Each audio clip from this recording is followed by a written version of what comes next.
আগের দিনের রাত্রিরে ভেজানো চাল আর ডাল, বিউলির ডাল, এটাতে হবে সরু চাকলি, যেটাকে একটা পিঠেও বলা যায়। আবার এটাকে বাঙালি ধোসাও বলা যায়। চাল, ডাল আর চাল আলাদা করে পিষে নিতে হবে। পিষিয়ে বলবো, আগের দিনে রাত্রিরে ভিজিয়ে রাখা 1 কাপ চাল 1 কাপ ডাল ভালো করে মিক্সিতে পিষে নিলাম। দুটো আলাদা আলাদা পিষতে হবে।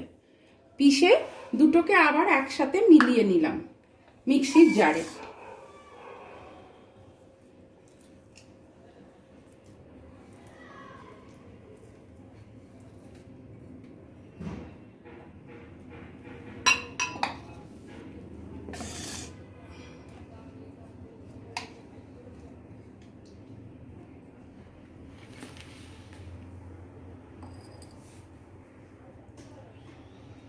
এটা 1 কাপ চাল আর 1 কাপ ডাল দিয়ে খুব হালকা একটা খাবার তৈরি হয়।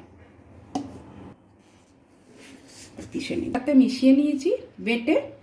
তারপরে এতে লাগছে চিলি ফ্লেক্স বা লঙ্কার শুকনো লঙ্কা গুঁড়ো করে রাখা, মৌরি, নুন আর হিং। এই 3টে জিনিস, এই 4টে জিনিস লাগবে। এগুলোকে আমি ভালো করে মিশিয়ে দিলাম। এতে দিলাম লঙ্কার গুঁড়ো, মৌরি গুঁড়ো, এটা হিমালয়ান পিঙ্ক সল্ট। এগুলো পরিমাণ মতো দেবেন, খুব যে একটা বেশি দিতে হবে তা কিন্তু নয়। অল্প হিং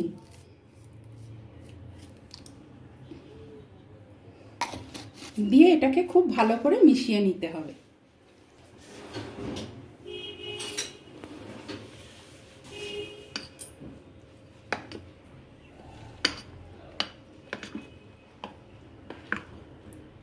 আমি এতে দিয়েছি 4টে শুকনো লঙ্কা, 2 চামচ মতো মৌরি গুঁড়ো করে আর 1/2 চামচ হিং। কিন্তু এটা খুব ঘন রয়েছে, এটা জল দিয়ে পাতলা করতে হবে। মিক্সি ধোয়া জলটা অল্প অল্প করে দিয়ে দেখতে হবে ব্যাটারটা কিরকম ভাবে তৈরি হচ্ছে।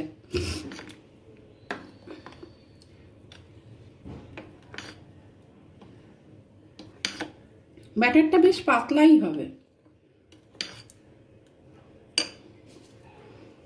ব্যাটারটা পাতলা হলে সরু চাকলিগুলোও পাতলা হবে।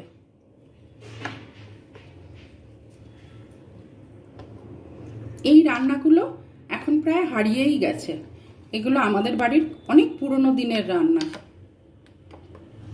এটা ভালো করে মিশিয়ে নিতে হবে। আর দেখাতে হবে না।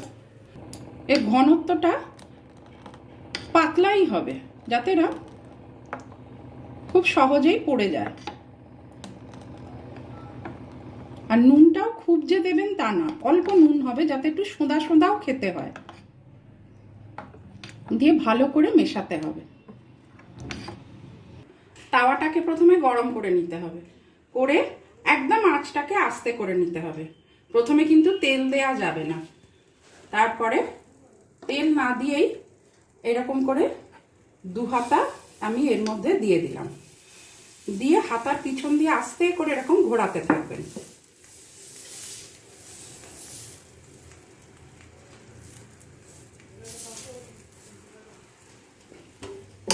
দিয়ে অল্প তেল, খুব সামান্য তেল এরকম ভাবে ছড়িয়ে দিতে হবে। তারপরে গ্যাসটা একটু জোর করতে হবে। দিয়ে তেলটাকে দেখা যাবে এটা আস্তে আস্তে জমে গেছে। জমে যাওয়ার পরে এটাকে তেলটাকে এইভাবে হাতা দিয়ে চারিদিকে ছড়িয়ে দিতে হবে। তাওয়ায় কিন্তু আগে থেকে তেল দিলে কিন্তু এটাকে ঘোরানো যাবে না।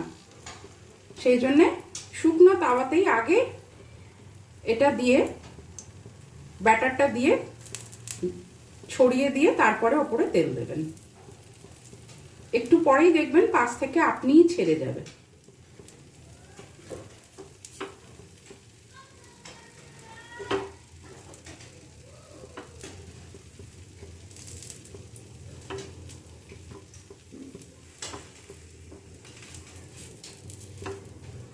তারপরে এটাকে উল্টে দিতে হবে।